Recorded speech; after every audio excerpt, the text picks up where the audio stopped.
பகுதியில 13-14 அப்பொழுது மோசே தேவனை நோக்கி, நான் இஸ்ரவேல் புத்திரரிடத்தில் போய் உங்கள் பிதாக்களுடைய தேவன் உங்களிடத்தில் என்னை அனுப்பினார் என்று அவர்களுக்கு சொல்லும் போது அவருடைய நாமம் என்று அவர்கள் என்னிடத்தில் கேட்டால் நான் அவர்களுக்கு என்ன சொல்லுவேன் என்று கேட்கும்போது கர்த்தர் சொல்கிறார், அதற்கு தேவன், இருக்கிறவராக இருக்கிறேன் என்று மோசேடன் சொல்லி, இருக்கிறேன் என்பவர் என்னை உங்களுக்கு அனுப்பினார் என்று. இருக்கிறேன் என்பவர் ஒரு ஆளுடைய பேர் என்ன? இருக்கிறேன். இப்படி யாருமே சொல்ல முடியாது, இனியும் சொல்ல மாட்டாங்க, சொல்ல முடியாத ஒன்று. ஏன்னா இருக்கிறேன் என்பது ஒரு ஆளுடைய பெயரா நம்ம யோசிப்போம். ஆமா, அவர் இருக்கிறவர், எப்போதும் இருக்கிற தேவன், அவர் நித்தியமானவர், மாறாத தேவன், சுயமாய் இருப்பவர், யாரையும் சார்ந்திருக்காமல் தனக்குள்ளாகவே நிலைத்து நிற்பவர், ஆரம்பமும் முடிவும் இல்லாத தேவன், காலத்திற்கு அப்பாற்பட்டவர், நேரத்திற்கும் அப்பாற்பட்டவர். நமக்கு தான் காலம் நேரம் எல்லாமே இருக்கு, இரவும் பகல் நமக்கு இருக்கு. ஆனா தேவனுக்கு இரவும் பகலும் எல்லாமே ஒன்றா இருக்கிறது. தம்மால் எதையும் செய்யக்கூடிய வல்லமை படைத்த தேவன். இப்படி நம்முடைய நாம் ஆராதிக்கிற தேவனை சொல்லிக்கொண்டே போகலாம். அதனாலதான் அவர் சொன்னாரு, இருக்கிறேன் அப்படின்னு சொல்றாரு. அவர் மட்டும்தான் சொல்ல முடியும், நான் இருக்கிறேன் அப்படின்னு. வேற இதையும் யாருமே சொல்ல முடியாது, நான் இருக்கிறேன் என்று. என்றால் அவர் ஆதியும் அந்தமும் இல்லாதவர், மாறாத தேவன். அந்த தேவனை தான் நாம் ஆராதிக்கும்படியாக இங்கே கூடியுள்ளோம். அதுக்கடுத்து 6வது வசனத்துல, பின்னும் அவர், நான் ஆபிரகாமின் தேவனும் ஈசாக்கின் தேவனும் யாக்கோபின் தேவனுமாகிய உன் பிதாக்களுடைய தேவனாய் இருக்கிறேன் என்றார். ஆக்சுவலி என்ன சொல்லியிருக்கணும்? இதுல ஒரு இலக்கண பிள்ளைகளை மாதிரி தெரியுதா? தெரியும். அப்படின்னா மோசேயோடு தேவன் பேசும்போது ஆபிரகாமும் உயிரோடு இல்லை, ஈசாக்கும் உயிரோடு இல்லை, யாக்கோபும் உயிரோடு இல்லை. உயிரோடு இல்லாம இருக்க என்ன சொல்லியிருக்கணும்? நான் ஆபிரகாமின் தேவனும் ஈசாக்கின் தேவனும் யாக்கோபின் தேவனுமாகிய உன் பிதாக்களுடைய தேவனாய் இருந்தேன். அப்படி சொல்லாம என்ன சொல்லியிருக்காரு? நான் தேவனாய் இருக்கிறேன் அப்படின்னு சொல்றாரு. அப்படின்னா அது எப்படி சரியாகும்? அவங்க இங்க இல்லை அப்படின்னா அது ஒரு ரகசியம் மறைந்திருக்கிறது. என்ன ரகசியம்? உயிர்த்தெழுதல் உண்டு என்ற ரகசியம் அதில் மறைந்திருக்கிறது. அதை மத்தேயு சுவிசேஷம் 22ஆம் அதிகாரம் 23-32 வரை நாம் படிக்கும் போது ஆண்டவராகிய இயேசு கிறிஸ்து அதை சரியாக விளக்குகிறார். அப்படின்னா உபாகமம் 25ஆம் அதிகாரத்துல தேவனுடைய பிரமாணங்களை இஸ்ரேல் மக்களுக்கு மோசே கொடுக்கிறார். அதுல ஒன்று என்ன சொல்கிறார்னா, சகோதரர்கள் ஒன்றாய் குடியிருக்கும் போது அவனுடைய மனைவி மரித்து போனால் அவனுடைய சகோதரன் அவளை ஏற்றுக்கொள்ள, மனைவியாக ஏற்றுக்கொள்ள வேண்டும் அப்படின்னு சொன்னார். இதை வைத்துக் கொண்டு, அதாவது உயிர்த்தெழுதல் உண்டு என்று சொன்னதை ஆண்டவராகிய இயேசு கிறிஸ்துவுடன் சதுசேயர்கள் உயிர்த்தெழ இல்லை என்று நம்புகிறவங்க அவங்க கேட்கிறாங்க, ஆமா மோசே சொன்னாரே இப்படி சகோதரன் மரித்தால், ஒருவன் மரித்தால் அவனுடைய சகோதரன் மனைவியை ஏற்றுக்கொள்ளணும்னு, அப்படின்னா அதுக்கு ஒரு கதையை உண்டு பண்ணி கேட்கிறாங்க. எப்படி கேட்கிறாங்கன்னா, அதாவது ஆண்டவராகிய இயேசு கிறிஸ்துவை ஒரு கிண்டல் செய்யும் வகையில கேள்வியாக கேட்கிறாங்க. அதாவது ஒரு சகோதரன் இருந்தால், ஒருவன் இருந்தால் அவனுடைய சகோதரன் மரித்து போனால் அந்த சகோதரனுடைய உடன் சகோதரன் அவருடைய மனைவியாக ஏற்றுக்கொண்டால், அப்படி ஏற்றுக்கொண்டு அவனும் மரித்து போனான். 7 சகோதரர்கள் அவளை மனைவியாக ஏற்றுக்கொண்டாங்க. அவங்க எல்லாருமே இறந்து போனாங்க. அப்போ ஆக்சுவலி இவங்க எல்லாருமே புத்திர சந்தானம் இல்லாம இறந்து போறாங்க. அவன் கடைசியில் அவளும் இறந்து போறா. நீங்க உயிர்த்தெழுதல் உண்டுன்னு சொல்றீங்கன்னா, உயிர்த்தெழுதல் இருக்கும்போது இந்த 7 பேரும் உயிரோட வராங்க. அந்த பெண்ணும் ஸ்திரீயும் உயிரோட வர்றாங்க. யாருக்கு அவள் மனைவியாக இருப்பான்னு சொல்லிட்டு கேட்கிறாங்க. அப்போது ஆண்டவராகிய இயேசு சொல்லுவாரு, 29 வசனத்தை படிங்க. மத்திய 22. இயேசு அவர்களுக்கு பிரதித்திரமாக, நீங்கள் வேத வாக்கியங்களையும் தேவனுடைய வல்லமையை அறியாமல் தப்பான எண்ணம் கொள்கிறீர்கள். உயிர்த்தெழுதலில் கொடுப்பதையும் இல்லை. அவர்கள் பரலோகத்தில் தேவதூதரை போய் இருப்பார்கள்.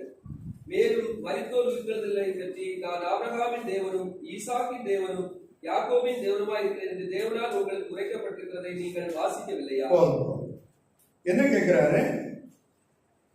நீங்கள் வேத வாக்கியங்களை தேவனுடைய வல்லமையும் அறியாமல் தப்பான எண்ணம் கொண்டு என்கிட்ட இதை கேட்குறீங்க. உயிர்த்தெழுதலில் கொள்வனையும் கொடுப்பனையும் இல்லை. எல்லாரும் எப்படி இருப்பாங்க?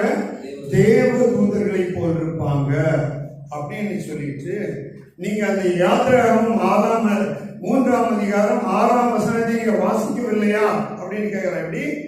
மரித்தோர் உயிர்த்தெழுதலை பற்றி, நான் ஆபிரகாமின் தேவனும் ஈசாக்கின் தேவனும் யாக்கோபின் தேவனுமா இருக்கிறேன் என்று தேவனால் உங்களுக்கு உரைக்கப்பட்டிருக்கிறது நீங்கள் வாசிக்கவில்லையான்னு கேட்கிறார். அதாவது அவர்கள் உயிரோடு இருக்கிறார்கள். அதனாலதான் அவர் என்ன சொன்னாரு? நான் அவர்களுடைய தேவனாய் இருக்கிறேன் என்று. ஒருவேளை அவன் மரித்து போயிருந்தா நான் என்ன சொல்லியிருப்பேன்? தேவனாய் இருந்தேன்னு சொல்லிட்டு ஆண்டவராய் இயேசு கிறிஸ்து இங்க அவங்களுக்கு விளக்கிறாரு. அதாவது எப்படி அவங்க உயிரோடு இருந்தாங்க? அன்றைக்கும் இன்றைக்கும் சுவிசேஷம்னா ஒண்ணுதான். இது ஆண்டவராக இயேசு கிறிஸ்துவை பற்றியது. ஆதியாகமம் 12ஆம் அதிகாரம் 3ஆம் வசனத்துல ஆபிரகாமிட்ட தேவன் சொல்கிறாரு, பூமியில் உள்ள வம்சங்கள் எல்லாம் உனக்குள் ஆசீர்வதிக்கப்படும். அர்த்தம் என்ன? உன்னுடைய சந்ததியில் மேசியா வருவார்.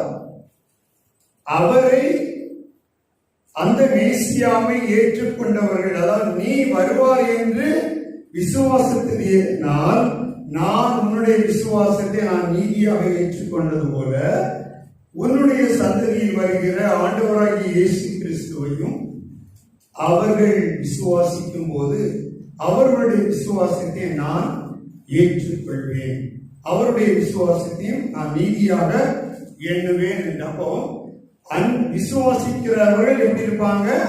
அவருடைய பிள்ளையா மாறுறாங்க, பரலோகத்துக்கு சொந்தமாக மாறுறாங்க, அவர்களுக்கு மரணம் இல்லை. அப்படிதானே? அன்றைக்கு ஆபிரகாம் விசுவாசித்தான், நீதியாக எண்ணினார். ஆபிரகாம், ஈசாக், யாக்கோபு முற்பிதாக்கள் அவங்க ஏற்றுக்கொண்டனா அவங்க எப்படி இருக்காங்க? உயிரோடு இருக்கிறாங்க. நாமும் அதை ஏற்றுக்கொண்டதுனால நம்ம என்ன செய்வோம்? இந்த உலகத்தில் நம்ம இப்படி இருந்தாலும் இந்த உலகத்தை விட்டு போகும்போது நாம் உயிரோடு அவரோடு போவோம். அது மட்டுமல்ல, ஆதியாகமம் 12:7 என்ன சொல்றாரு? இந்த தேசத்தை உனக்கு கொடுப்பேன். அவர் சொன்ன தேசம் எது என்று எபிரேயர் சொல்றாரு. என்ன சொல்றாரு? நான், அதாவது தேவனால் தாமே கட்டி உண்டாக்கிய அஸ்திவாரம் உள்ள நகரத்துக்கு அவர்கள் காத்திருந்து விசுவாசித்து மரித்தார்கள் என்று. அதாவது அந்த தேசத்தை, பரம தேசத்தை விசுவாசித்து அவர்கள் மரித்தார்கள். எபிரேயர் 10ஆம் அதிகாரம் 11:10-13 படிக்கும். எபிரேயர் 11ஆம் அதிகாரம் 10-13. ஏனெனில் தேவன் தாமே கட்டி உண்டாக்கின அஸ்திவாரங்கள் உள்ள நகரத்துக்கு அவன் காத்திருந்தார். விசுவாசத்தினாலே சாராளும் 13 இவர் எல்லாரும் வாக்குத்தத்தம் பண்ணப்பட்டவைகளை அடையாமல் தூரத்திலே அவர்களை கண்டு நம்பி அணைத்துக் கொண்டு பூமியின் மேல் தங்களை அந்நியரும் பிரதேசங்கள் என்று அறிக்கையிட்டு விசுவாசத்தோடு மரித்தார்கள். விசுவாசத்தோடு மரித்தார்கள். அதனால அவங்க எங்க இருக்கிறாங்க? நித்தியத்திலே வாழ்ந்து கொண்டிருக்கிறார்கள். அதனால அவர் சொன்னாரு, நான் ஆபிரகாமின் தேவனும் ஈசாக்கின் தேவனும் யாக்கோவின் தேவனுமாய் உன் பிதாக்களுடைய தேவனாய் இருக்கிறேன் என்று. நாமும் அதே விசுவாசம் தான். மேசியா வந்தார், நமக்காக சிலுவையிலே அறையப்பட்டு மரித்து அடக்கம் பண்ணப்பட்டு 3ஆம் நாள் உயிர்த்தெழுந்தார். அதை நாம் விசுவாசிக்கிறோம். நாம் இங்கே இருப்போம். ஒரு நாள் அவரோடு தேவன் தாமே கட்டி உண்டாக்கிய அஸ்திவாரம் உள்ள நகரத்திலே நாம் இருப்போம் என்ற அந்த விசுவாசம். நம்முடைய தேவன் நித்தியமானவர், மாறாதவர், எல்லாவற்றையும் செய்யக்கூடிய வல்லமை உள்ளவர், எதையும் சார்ந்திருக்கிற தனக்குள்ளே நிலைத்து நிற்கிற தேவன். அந்த தேவனை நாம் ஆராதிக்கிறோம். அதுபோல அடுத்த கடை அந்த மத்தேயு 22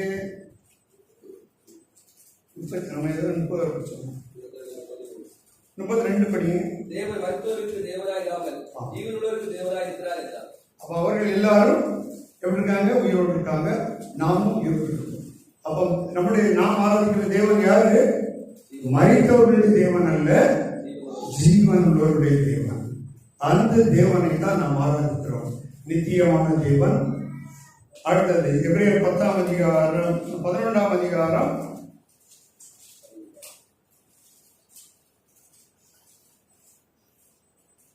15-16. தாங்கள் விட்டு வந்த தேசத்தை நினைத்தவர்களானால் அதற்கு திரும்பி போவதற்கு அவர்களுக்கு சமயம் கிடைத்திருக்குமே. அதே அல்ல, அதில் மேன்மையான பரம தேசத்தை விரும்பினார்கள். ஆகையால் தேவன் அவருடைய தேவன் எனப்பட வெட்கப்படுவதில்லை, அவர்களுக்கு ஒரு நகரத்தை ஆயத்தம் பண்ணினாரே. அவர்களுடைய தேவன் எனப்பட அவர் வெட்கப்படவில்லை. அதனால தைரியமா சொன்னாங்க, நான் ஆபிரகாமின் தேவனும் ஈசாக்கின் தேவனும் யாக்கோபின் தேவனா இருக்கிறேன். நாம் இன்றைக்கு அவருடைய பிள்ளைகள், அவருடைய நகரத்திற்கு சொந்தமானவர்கள். நம்மையும் அவருடைய பிள்ளைகளாக ஏற்றுக்கொள்வதற்கு அவர் வெட்கப்படுவதில்லை. அவர் நம்முடைய தேவன் என்று சொல்வதற்கு அவர் வெட்கப்படுவதில்லை. அந்த தேவனை தான் நாம் ஆராதித்துக் கூடியுள்ளோம். நம்முடைய நம்பிக்கை என்ன? ஆண்டவராகிய இயேசுவுக்கு அன்றைக்கும் சுவிசேஷம், இன்றைக்கும் அதே சுவிசேஷம். அவருடைய கல்வாரி சிலுவையின் மூலமாக நாம் அவருடைய பிள்ளையாக மாற்றப்பட்டிருக்கிறோம். நாம் ஒரு நாள் அவரோடு கூட இருப்போம் என்ற நம்பிக்கை. எப்படி? தேவன் தாமே கட்டி உண்டாக்கிய நகரத்திலே நாம் வாசம் பண்ணுவோம் என்ற அந்த நம்பிக்கையோடு சபையாக நாம் தேவனை ஆராதிக்கலாம். போது நம்முடைய